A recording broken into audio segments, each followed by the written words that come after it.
آپ نے مثلا دین کی خدمت کی، کوئی آدمی بولے انہوں نے کچھ بھی کام نہیں کیا دین کا، اوکے کوئی مسئلہ نہیں ہے، کیونکہ میری نیکی تو لے سکتا ہے۔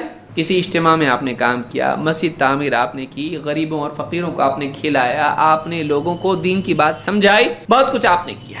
کوئی آدمی آ کے بولے کچھ بھی نہیں کیا انہوں نے، کوئی آدمی آپ کے بارے میں کہے کہ تو نے کچھ بھی نہیں کیا، اس سے تیرا کیا فرق پڑنے والا ہے؟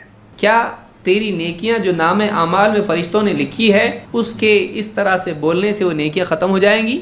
نہیں۔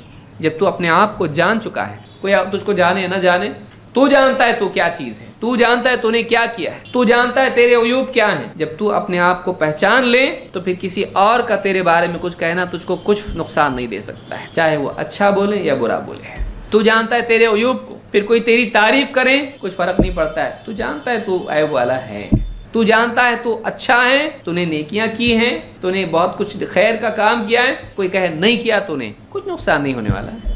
اگر تو اپنی ذات میں اچھا ہے تو کسی کا تجھ کو برا بولنے سے تو اللہ کے برا ہو جائے گا؟ نہیں، تیرے بارے میں لوگ چاہے جو چاہے کہیں، تجھ کو کچھ نقصان اس سے نہیں ہونے والا ہے۔